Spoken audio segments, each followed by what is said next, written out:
कि घर की वो 4 मर्यादा कौन सी है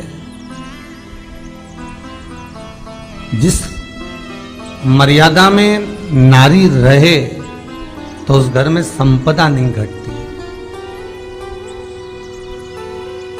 उस घर की संपदा को समाप्त नहीं किया जा सकता।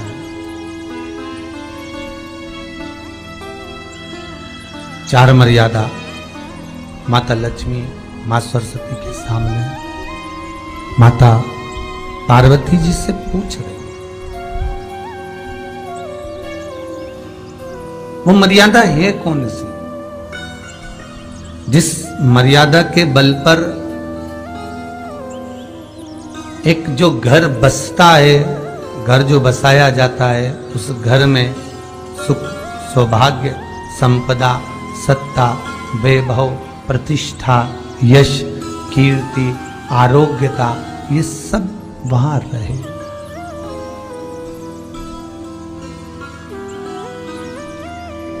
पहला, मां पार्वती ने माता लक्ष्मी को कहा, अतिथि देवो भव।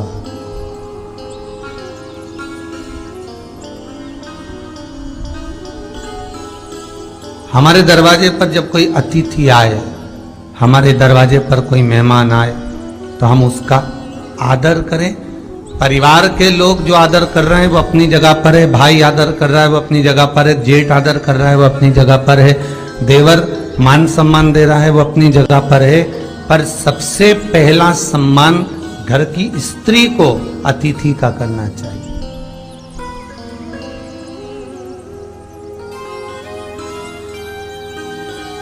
सास के मेहमान आ गए, पहचान वाले, बहुवन मालूम पड़े अपने कमरे में बैठी हुई है। मेहमानों ने आकर पूछ लिया, क्यों बहू नहीं दिख रही? बस आ रही होगी। सास गई, रसोई घर में से पानी लाकर पिला दिया। फिर मेहमानों ने पूछा, बहू नहीं दिख रही? बस आती होगी। 2 बार सास ने गिलास भी गिरा दिया कि एक आध तो आ जाओ रही ऊपर से, पर नहीं। जब सास ने चाय रख दी और चाय रखकर सास फिर लेकर आई, तो बहुओं के मन में आया, चलो सास ने चाय बना दी है, खुशबू ऊपर आ गई है, अब चलते हैं। और बहू फिर नीचे आई, जो मौसी आई थी, काकी आई थी, बुआ आई थी, चाची आई थी, उनको प्रणाम करा और अंदर जाकर चाय जो बनी थी उसको पिया।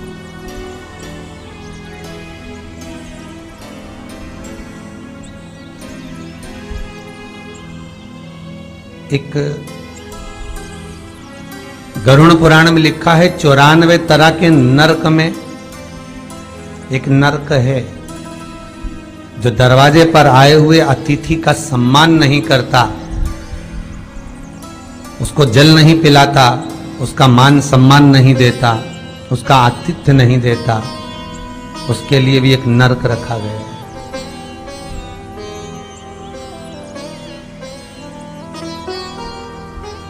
हजारों नरकों में एक नरक वो भी है जिसका हमने आतिथ्य ना करा हो। मेरा बहुओं से निवेदन है, सास के रिश्तेदार आए तो आप उनका भी आदर करिए, और आपके रिश्तेदार आए तो आप उनका भी आदर करिए। जेठानी के रिश्तेदार आए तो आप उनका भी आदर करिए, और देवरानी के रिश्तेदार आए तो आप उनका भी आदर करिए। आप किसी न किसी रूप में जो अतिथि आया है वो न जेठ का है, न देवर का है, न वो सास का है, अतिथि घर का है, किसी एक व्यक्ति का अतिथि नहीं है।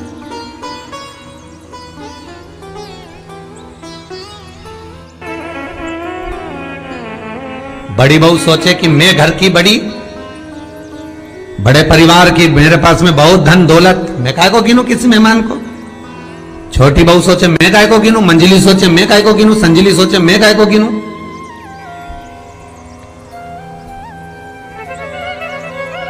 तुम्हारे माँ बाप आए, सास अगर तुम्हारे पिता से, तुम्हारी माता से बात ना करे, देवरानी बात ना करे, जेठानी बात ना करे, तो तुम्हें कैसा लगेगा कि तुम्हारे माँ बाप आए और किसी ने सम्मान नहीं करा।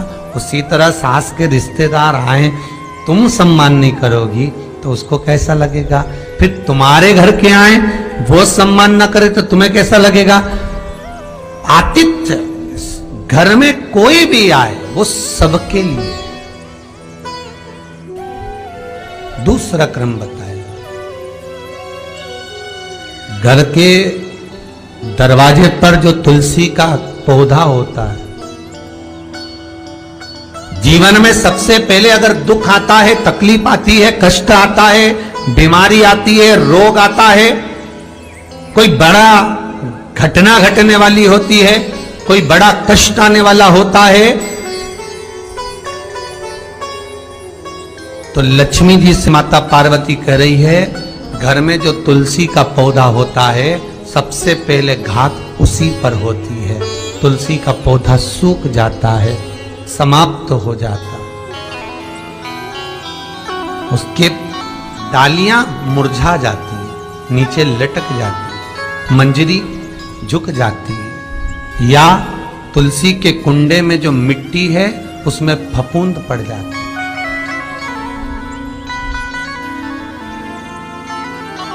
कितना सुंदर बात कही है महाराज। तुलसी के क्यारे में, पद्म पुराण, तुलसी के क्यारे में जो हम जल डालते हैं, वो जल हमने जब डाला और वो जल अगर नीचे गिर रहा है, उसका भी दोष वर्णन है महाराज, उसका भी दोष हमारे शास्त्रों में वर्णित किया गया। तुलसी के क्यारे में अगर जल डाल रहे हैं और वो जल जमीन पर बह रहा है, गिर रहा है, उसका भी दोष है। तुलसी के क्यारे में उतना ही जल दिया जाए जितनी मट्टी सोख ले। 2-4 8 बूंद पानी गिरे चल जाएगा। तुलसी के क्यारे में छिद्र रहता है, बूंद बूंद पानी टपक जाए वो चल जाएगा। पर तुमने तुलसी के क्यारे में जो जल भरा, लोटा भर भर के डाल दिया, और ऊपर से जो जल कुंडा भरा कर उलीच में से, अर्थात भराने के बाद जो नीचे गिर रहा है, वो दोषपूर्ण है महाराज, उसकी दोष था।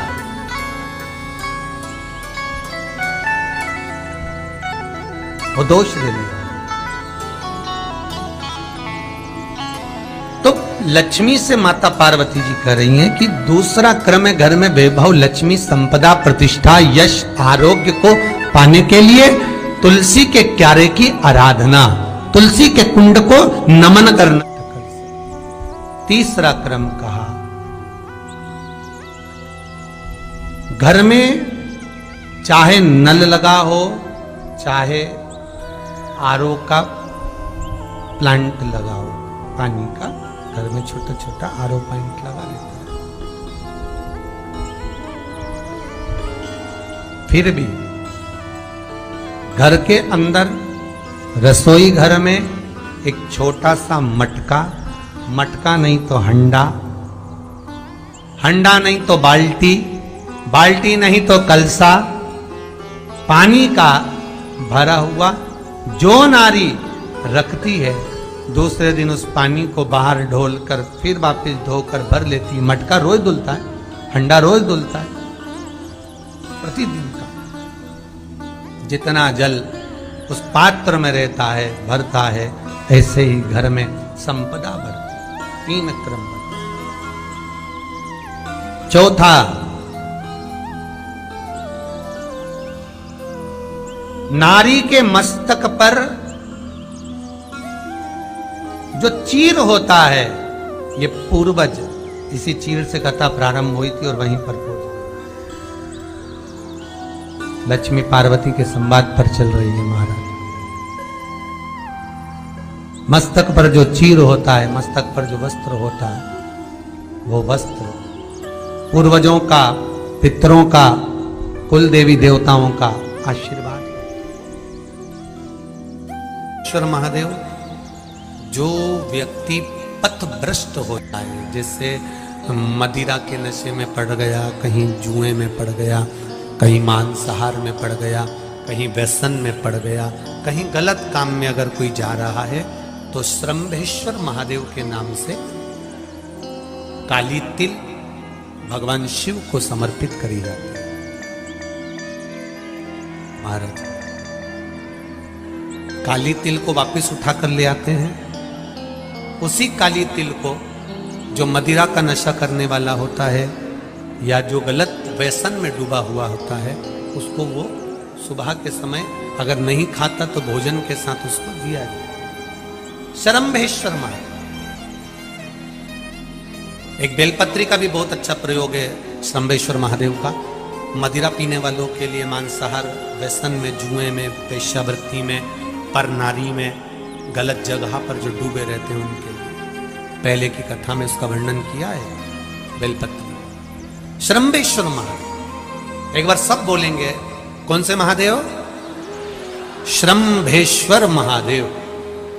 फिर जम के बोल लो एक बार, शरम्भेश्वर महादेव। जब हमारे घर में क्रोध बढ़ता है या कोई गलत कार्य में जाने लगता है तो शरम्भेश्वर महादेव का हमें शरणागति लेना चाहिए। शरम्भेश्वर महादेव का पूजन करना चालू कर देना चाहिए। कई लोग कहते महाराज जी, ये शरम्भेश्वर महादेव का मंदिर कहाँ मिलेगा, हम कहाँ पूजन करने जाए? कहीं नहीं जाना, तुम्हारे घर के पास में जो शंकर जी का मंदिर है वहीं जाओ, उसी देवालय में, उसी मंदिर में जाओ। शरम्भेश्वर महादेव के नाम से जल चढ़ाना प्रारंभ करेंगे। वो जल जो गलत संगत में पड़ा हुआ है उसका आचमन कराना प्रारंभ करेंगे। अपने आप उसकी धीरे धीरे बुद्धि सुधरना प्रारंभ हो जाएगी। ऐसा शरम्भेश्वर महादेव का। कुछ स्थान हमारे यहाँ पर बड़े सुंदर सुंदर स्थान निश्चित किए गए हैं। जैसे कैंसर आदि के मरीज के लिए हम लोग पहले भी कहते हैं कि त्रिजुगी नारायण का जल बड़ा महत्व रखता है। जिसका शरीर या जिसको एक पत्र आया है कि किसी को मिर्गी का झटका आना चालू हो गया था। पत्र ढूंढेंगे तो समय थोड़ा लग जाएगा। जिसने लिखा है उसके स्मरण में होगा। जिसने भी लिखा होगा कि बीमारी के चलते चलते फिर मिर्गी आना चालू हो गई।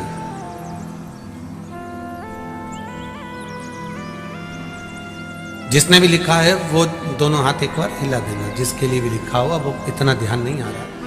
तो उनको मिर्गी का झटका आना प्रारंभ हुआ। अब मिर्गी का झटका आना प्रारंभ हुआ, कई महीने निकल गए, मिर्गी के झटके बंद नहीं हुए। तब उन्होंने पत्र में लिखा है कि शरम्भेश्वर महादेव का आपने जो वर्णन करा था 31 बेलपत्र वाला, गुरुजी हमने वो 31 बेलपत्र वाला प्रयोग करना प्रारंभ करा। और उन्होंने पत्र में लिखा है कि मिर्गी के झटके भी बाबा की कृपा से ठीक हो गए हैं। अब कोई झटके उनको आने। शरम्भेश्वर महादेव का जो वर्णन है, शरम्भेश्वर महादेव का जो गुणगान है, ये कोई साधारण नहीं है। शिव महापुराण में भागवत के प्रहलाद चरित्र को लाकर रखा गया है केवल शरम्भेश्वर महादेव के प्रागट्य के लिए। ऐसा शरम्भेश्वर महादेव का गुण।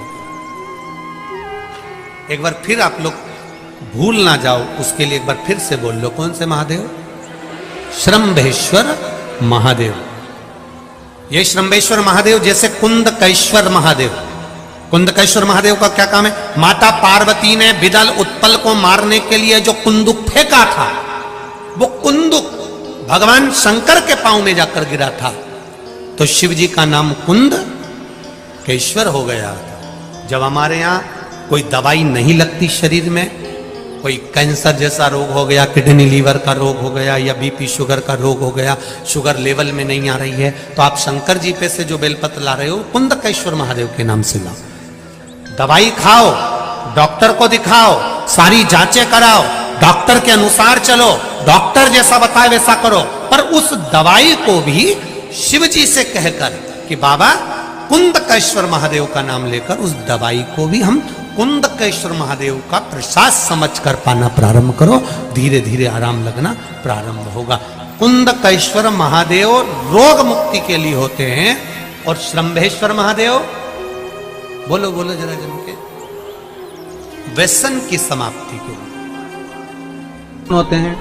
शंकर, दुर्गा जी, सूर्य नारायण भगवान, भगवान नारायण और गणेश जी।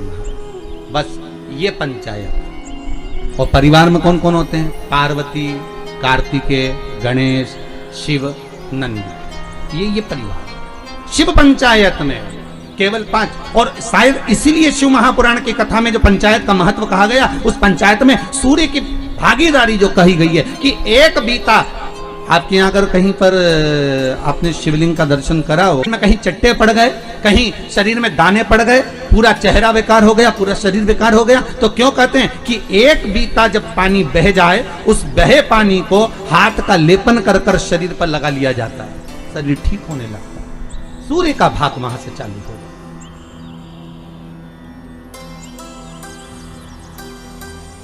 शिव पंचायत का बड़ा महत्व है महाराज जी। अगर आप लोगों ने लिंग पुराण पढ़ी होगी या शिव महापुराण पढ़ी होगी तो उसका बड़ा महत्व है महाराज। कहते में मक्खन का लेपन कर दो। काय का लेपन करना है? माखन का लेपन कर दो। और 5 देवताओं के सामने चौमुखी 5 दिए लगे, 4 बत्ती के घी के, गाय के घी के, एक देवता के सामने एक दिया लगाओ पंचायत का, और काम ना कर कर वापिस लौट कर आ जाइए। वो केस विजयता अगर देगा तो आपके पक्ष में ही देगा, हार नहीं सकता। गन्ने का रस जानते हो? ईख का रस, गन्ने का रस तुलसी जी के क्यारे में हाथ में लेकर 7 बार अपना नाम और गोत्र बोलकर छोड़ दो, जिंदगी में 3 साल में तो करोड़पति बनकर बैठ जाओगे, कभी लक्ष्मी की कमी नहीं आ सकती। बहुत ध्यान देना, इसको अपनी जिंदगी में लिख कर रखना। शिव महापुराण की कथा कहती है आपको सुख अनुभव हो जाएगा।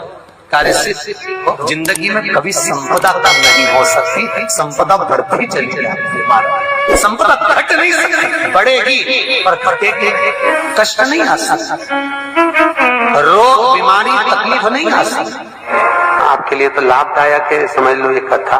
शास्त्र कहता है कि जिसके घर में संपदा की कमी हो, पैसा आ ही नहीं रहा हो, सब दूर उलझ गया हो, बहुत टेंशन चल रहा हो, पंचमी तिथि के दिन गन्ने का रस जानते हो? ईख का रस, गन्ने का रस तुलसी जी के क्यारे में हाथ में लेकर 7 बार अपना नाम और गोत्र बोलकर छोड़ दो, जिंदगी में 3 साल में तो करोड़पति बनकर बैठ जाओगे, कभी लक्ष्मी की कमी नहीं आ सकती।